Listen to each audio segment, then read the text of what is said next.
मणिपुर की घटना भारत सरकार का सुनियोजित साजिश का हिस्सा है। संसाधनों को कारपोरेट घराना देने के लिए वहाँ एक तरह से मणिपुर को जलाया जा रहा है। कोई छेड़ेगा तो हम लोग छोड़ेंगे नहीं, चाहे वो मोदी रहे चाहे कोई भी रहे। संघीय मानसिकता के साथ ब्राह्मणवादी जो लोग समाज में अगले लोग हैं उन लोग को पुनर्स्थापित करने के लिए यह कानून लाया जा रहा है। आदिवासियों को सबों ने छला है और अगर इतना ईमानदारी है तो आज भी आदिवासी विस्थापन की मार झेल रहा है, पलायन की मार झेल रहा है। समान नागरिक कानून के खिलाफ पूरे देश के आदिवासी संगठित हो गए हैं, एकजुट हो गए हैं। तो क्या ऐसे में यह मान लिया जाए कि मोदी जी अपने ही कानून के जाल में फंसते हुए दिखाई दे रहे हैं? क्या यूसीसी मोदी जी के लिए बनेगा 2024 का खतरा? 2024 में क्या मोदी जी फिर पहुंच पाएंगे केंद्र के कुर्सी पर? यह सब जानना समझना बेहद जरूरी है। समान नागरिक कानून के मुद्दे पर अभी हमारे साथ लक्ष्मी नारायण मुंडा जी हैं। आखिर क्यों समान नागरिक कानून का आप लोग विरोध कर रहे हैं? यूनिफॉर्म सिविल कोड यूसीसी समान नागरिक संहिता का विरोध हम लोग इसलिए भी कर रहे हैं कि ये आदिवासियों के लिए तो एक बहुत ही आत्मघाती कानून है और दूसरा बात ही ये संविधान की मूल आत्मा के साथ ये कुठाराघात है, चोट है। और हमारा मानना है इस कानून के लागू होने से आदिवासियों के लिए जो विशिष्ट कानून है, चाहे वो जमीन कानून सीएनटी एक्ट, एसपीटी एक्ट हो, पैसा कानून हो, पांचवीं सूची हो, छठवीं सूची हो और एट्रोसिटी एक्ट हो, ऐसे जो विशिष्ट का जो कानून है ये तमाम समाप्त हो जाएंगे और इसीलिए हमारा इस पर पुरजोर विरोध है। आदिवासियों को क्या नुकसान होगा समान नागरिक कानून अगर इस देश में लागू हो जाता है तो?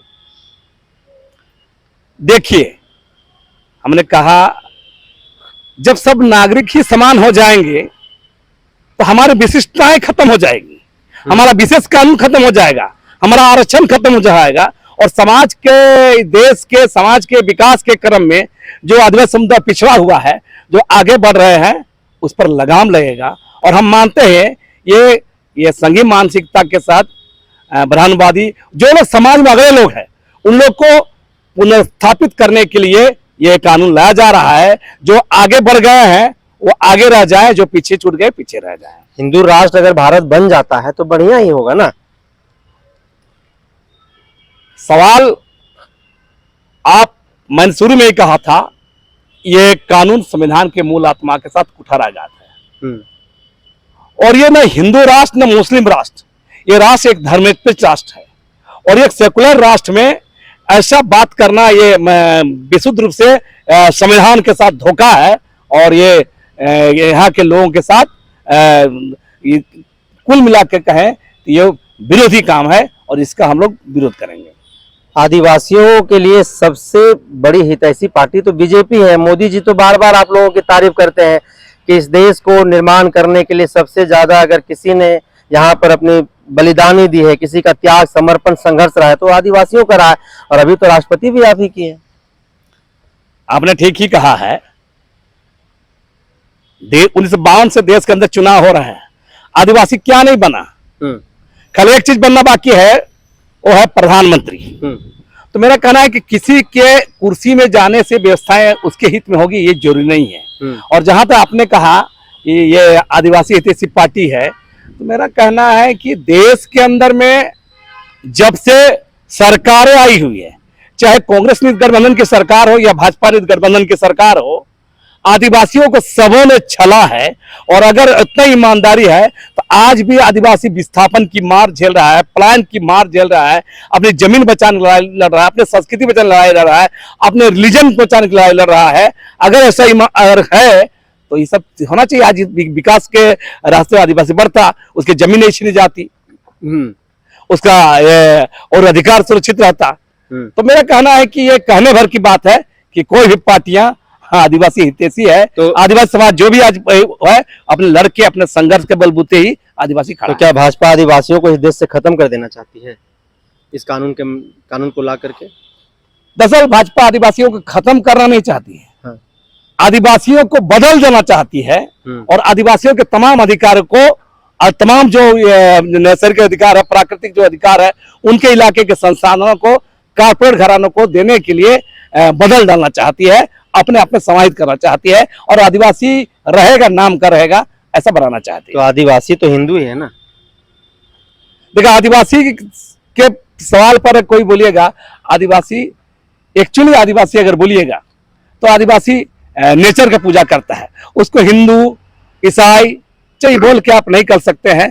और कालांतर में बहुत सारे लोग कन्वर्टेड हुए हैं, हिंदू में भी है, ईसाई में भी है, कोई सिख भी बने हैं, कोई मुस्लिम बने हैं, कोई बौद्ध बने हैं। तो इस पर मेरा ये सीधे कहना है, मूल रूप से आदिवासी प्रकृति पूजक है, वो नेचर का पूजा करते हैं और ये प्रकृति के प्रेमी है, प्रकृति के साथ अपना जीवन व्यतीत करते हैं, इसलिए प्रकृति की पूजा करते हैं। भाजपा के तो नेता लोग कह रहे हैं कि आदिवासी तो वानर है।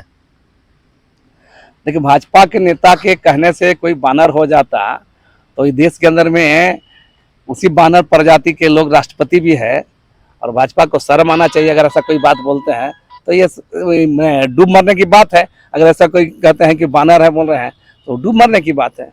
डूब मरने की बात है।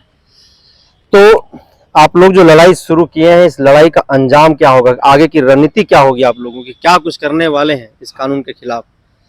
ईसीसी के खिलाफ पहला तो हम देश भर के जो लगभग 700 आदिवासी समूह हैं, उन तमाम समूह के तमाम संगठनों से अपील करेंगे।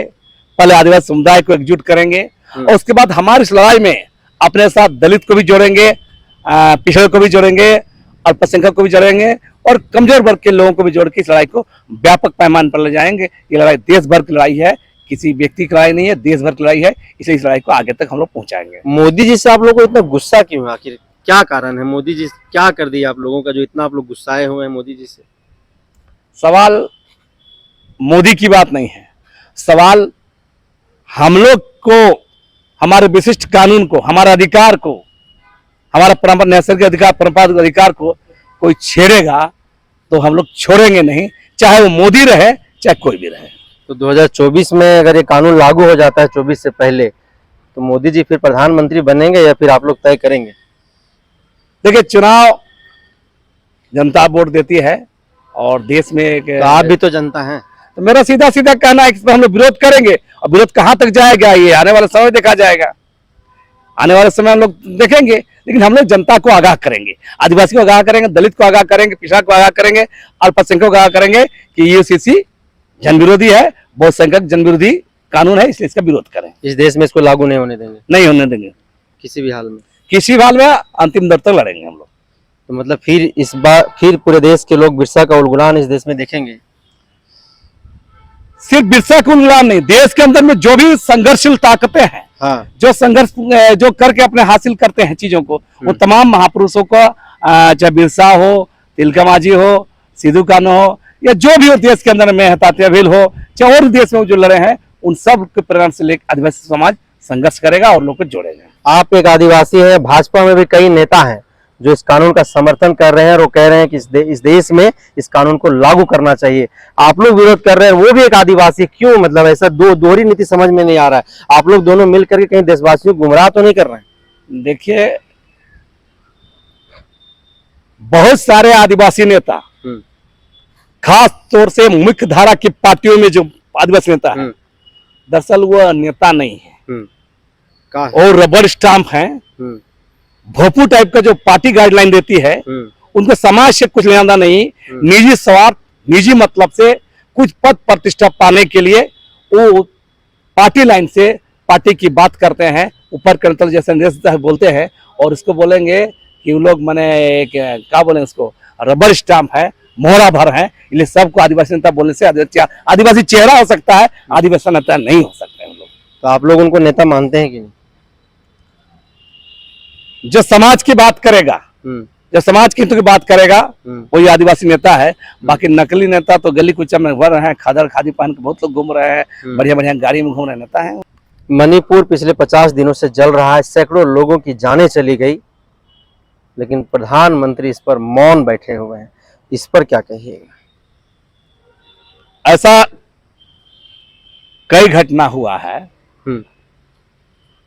और बहुत सारे ऐसे घटना में मोदी जी चुप रहते हैं।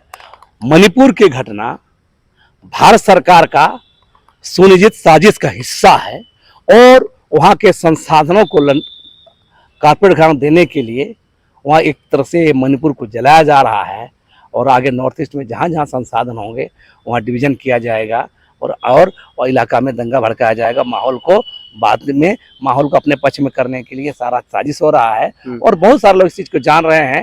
लेकिन क्या करें, देश के अंदर में तथाकथित भारत देश का लोकतांत्रिक देश में अघोषित रूप से एक तानाशाही सरकार है, फासिस्ट सरकार है और ये कारपोरेट पोषक सरकार है। इसलिए ये तो होना स्वाभाविक है। आने वाले में झारखंड में भी हो सकता है ऐसा वाकया देखने मिल सकता है।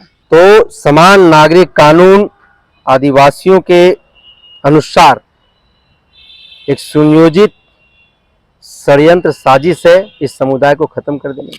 बिल्कुल बिल्कुल, तब हम बहुत शुरू से बोल रहे हैं ये देखिए, विविधताओं भरे देश में, असमानताओं भरे देश में आप समान नागरिक संहिता की बात कर रहे हैं तो ये बेईमानी है और देश के आदिवासियों के साथ धोखा है। देश के आदिवासी तो समान नागरिक कानून देश के आदिवासियों के लिए एक धोखा है, एक छलावा है। अगर यह कानून केंद्र सरकार लेकर के आती है तो पूरे देश में उलगुलान होगा, पूरे देश में आंदोलन तेज होगा और किसी भी तरह इस कानून को हम लोग पूरे देश में लागू नहीं होने देंगे। इसको लेकर के पूरा आदिवासी समुदाय, पूरे देश भर के आदिवासी समुदाय संगठित हो गए हैं और जगह जगह बैठक करके उलगुलान आंदोलन को तेज करने की ये लोग बातचीत कर रहे हैं। अभी इसी मुद्दे पर हमारे साथ बातचीत कर रहे थे लक्ष्मी नारायण मुंडा।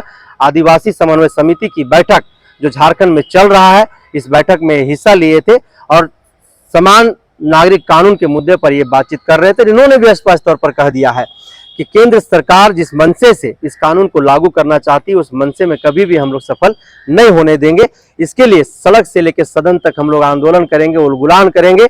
आने वाले समय में अगर भारत को बंद करना पड़ेगा, चक्का जाम करना पड़ेगा तो चक्का जाम करने का भी काम करेंगे, लेकिन किसी भी सूरत में इस कानून को हम लोग इस देश में लागू नहीं होने देंगे। अगर यह कानून लागू हो जाता है तो इस देश के आदिवासी खत्म हो जाएंगे, इस देश से आदिवासी खत्म हो जाएगा और उनका रीति रिवाज, अपनी कानून व्यवस्था, कस्टमरी लॉ सब जो है जमीन दोज हो जाएगा। इसलिए भी इस कानून को हम लोग लागू नहीं होने देंगे। तो ऐसे ही समान नागरिक कानून से संबंधित अपडेट मैं आप तक पहुंचाता रहूंगा। तब तक आप बने रहिए हमारे साथ। जोहार।